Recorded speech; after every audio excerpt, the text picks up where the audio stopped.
So good afternoon, everybody.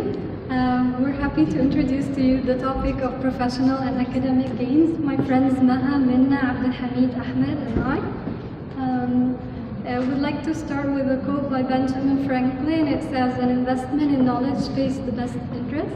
And this is why we're here today, to share knowledge together. And this is what happened when we went to our FLTA program and spent a year in the US. We shared knowledge with US students, and we also gained knowledge. I myself thought about pursuing a master's degree right after I came from that program.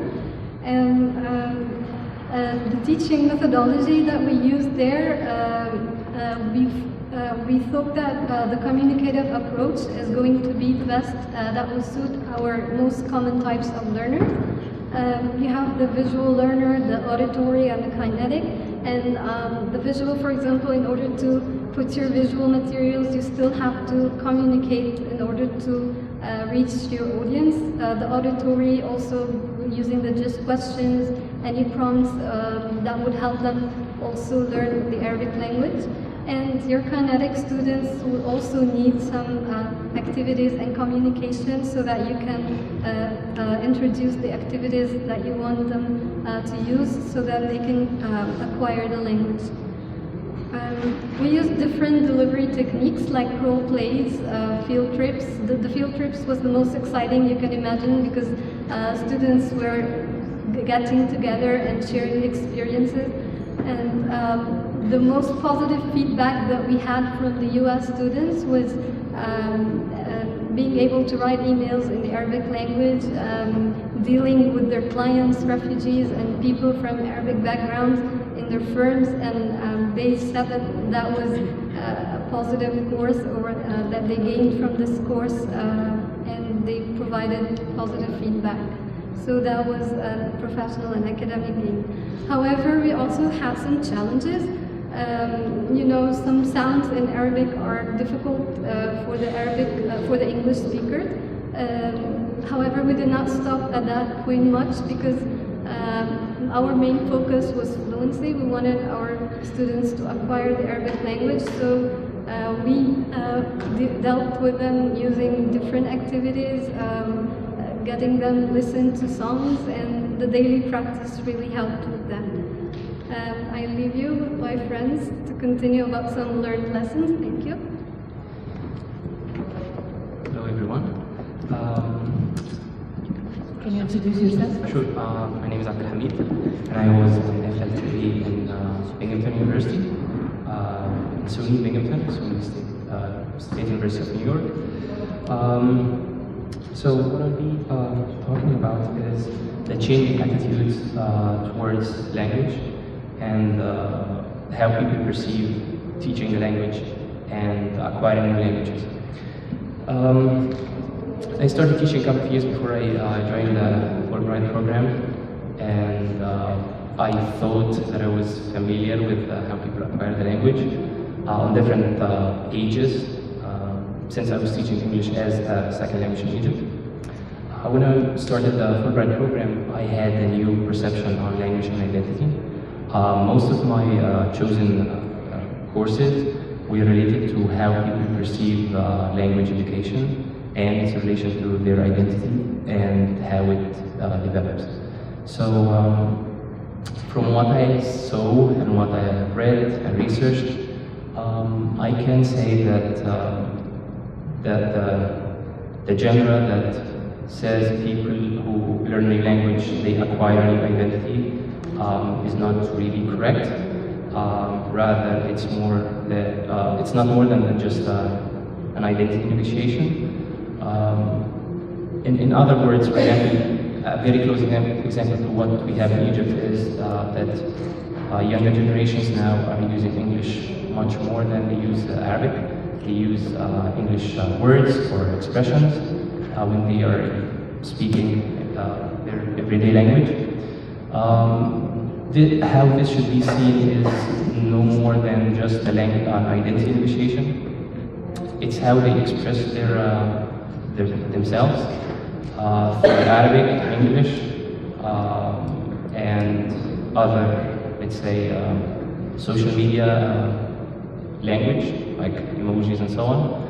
So it helped me during teaching American students how to speak Arabic, and it definitely helps me now to see the general picture that every student comes to the classroom with a formal identity already, and my job is just to help him or her express this identity in a different way. The second thing I gained from my academic research was to get into a lot of details regarding the non-native English-speaking teachers, which I and my friends basically are. It's always, so again, we have this perception that we're teaching English, we're not native speakers, so it's very hard to compete in the field with native English speakers who teach English, almost impossible. From what I saw, from what I have learned and researched, it's not exactly the case. It's just about the local settings. Non-native speakers have also a very good list of advantages when it comes to teaching English, and most of these advantages comes from the fact that they come from the local setting. So it's now, I would say, a fair race. We are not having a head start where we still can compete if we are good teachers. And finally, the multiculturalism and languages. This again relates to the identity formation topic, which I was interested in to get into the details and know more about. We're starting to have, because of globalization and other stuff, we're starting to have, I would say, a universal identity. We're not really different.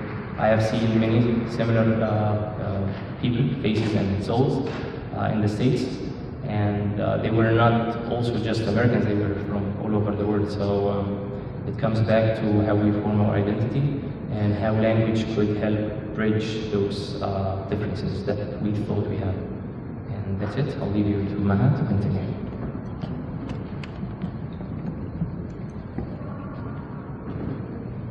Hello everyone, my name is Mounir. I'm the Fulbright Teaching Assistant for the academic year 2017 and 2018. I was placed at Northeastern University in Boston, Massachusetts, one of the top 4 universities across the United States, and also one of the greatest cities in the United States. I'm going to start with building on our presentation. I'm going to start with the differences between being in an American classroom and in an Egyptian classroom. So at the beginning of each semester, professor used to start with an ice-breaking activity. The name of this ice-breaking activity is the preferred pronoun. And actually, it took me a while to understand, what's the purpose of this activity. So it was mainly about that each student introduces their names and they mention what pronoun they prefer to be called with. My name is Maha and my preferred pronoun is whether she or he or even they. And that actually provides the students with the complete freedom to express themselves. The second point, which is the syllabus. Syllabus is like a contract between the professors and the teachers. It sets clear expectations throughout the whole semester. Students know exactly and clearly what they are expected to do and how they are expected to perform throughout the whole semester. They are actually know what are or when are the exams due dates, when are the holidays, and what are the reading lists they should read before coming to class. The third point is the Blackboard, and the Blackboard is actually a university online platform that helps both teachers and students to communicate easily. Actually, professors used to post extra materials on the Blackboard and actually email students whenever they want to. They can get easily in contact with their academic advisors, and also for the students to check the syllabus, to submit their homework or assignments and so on. Moving on, the last part that I'm actually so proud of was that I co-founded an association. The name of this association is the Arab Student Association. I co-founded this association with a friend from Yemen. Here is a picture with my students who were learning Arabic. And actually, the purpose of this association is to let the Arab students from all around the Arab countries to get in touch easily with each other, and also to celebrate many events and our holidays, and to be a physical platform about our culture. But the second purpose of this association was actually to help also the students, whether American or international students, to get easily in touch with Arabs from or around the countries on our campus. And these are actually two of my thanks letters that I received from my American students by the end of the semester. Thank you so much, and now I'm gonna leave you with my colleague Minna.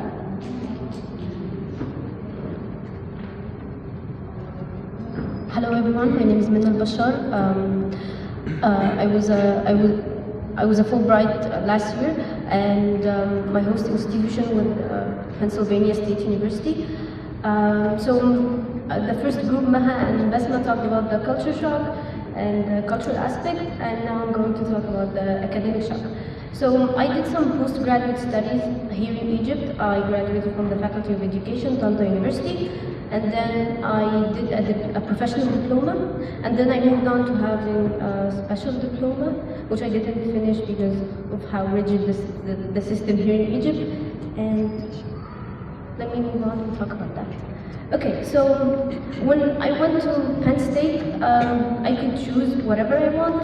That's what my contract said, and that's what my advisor said. I didn't believe it. How can I simply choose?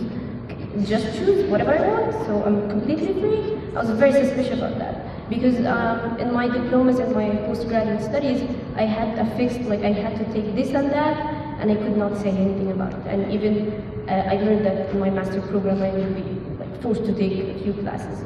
So, yeah, I can choose whatever I want. Okay, so what are my choices? I took educational leadership, women's studies class, post-colonial literature and culture. I took some German, didn't do well, but okay. Teaching writing. As a teacher, I take a lot of classes about teaching this and that, but I wanted to expand my horizon. I wanted to learn more about the system, about maybe identities, the whole colonialism. That was something in my life. I needed to know more about it. So I took these classes, and I can say that what I learned from those classes, that affected me now. Also, my academic gains did not stop with classes. My professors, I named just a few. Professor Roger, he was my education leadership professor. So that class was very student-centered. I always heard of student-centered. Let's make our classroom more student-centered. But I never actually seen it done. So he made his classroom very much student-centered. The syllabus was very flexible. He listened to us, and then he built on what we needed to learn. And that was amazing for me to actually see. Okay, Professor Nasr, she's a Turkish professor who graduated from Harvard. She was a strong model for me, as she's a very smart woman, and I love being around smart women who are not American and they succeeded in American academia. That was very inspiring for me. And Professor Kristen, she was my women's studies, professor. She managed to run discussions in the classroom where everyone had very different opinions, but at the end of the day, she listened to everyone and she managed to make everyone feel heard. And that affected me as a teacher. Now I have seen these practices actually done, so now I can do them in my classroom and be sure about, they will actually work. Now I want to move on to my friend Ahmed for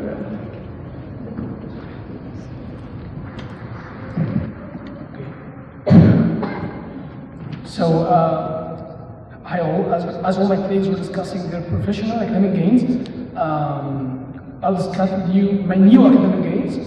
Before that, let me introduce myself. I'm Ahmed Hamdy, graduate of Ain Shams University, and I was studying in an exciting university, an exciting state. It's a university in Utah. It's one of the biggest universities, biggest student population. As you know, Fulbright and in general provides us with the opportunity not only to teach, but also to learn. And one of the good things that we have, that we can study at least 4 courses in our university in which we are teaching. So I decided to choose new fields to study actually, which I wasn't able to study here in my school. For instance, in the second semester, I studied international relations and American politics or US government in order to broaden my knowledge about a new academic field, as one of my goals is to pursue my academic field in interdisciplinary studies. So I explored the chance, I took international relations, academic and American politics in order to be able to do my MA in such fields in the future. Regarding research, I also explored the chance to study research. So yes, I did study research in my school in Egypt. My own study course in research basics in social science, which I took and did the literature, but also in the Department of Political Science, I went to many professors and volunteered in research work on Middle East and economic development, so that I can, exploit my existence there and have a new academic gain or research experience. Before I finish, I just want to mention something which may not be academic, but when I was there, the Egyptian students or researchers were around 10 to 15 students, roughly. What I tried to do actually with my colleagues, that I tried to establish the Egyptian Student Association in my university, because I believe in student activities, I believe in voluntary work. So I decided to, with my colleagues, Egyptian leader students, which I've known there, to establish this student activity. I worked on it before I leave, but I left before they established. I hope that now they established. So these were our academic and professional gains. Minna, Abdelhamid, Verena, Maha, and I. We thank you so much for giving attention to our presentations and we're open for questions. Thank you.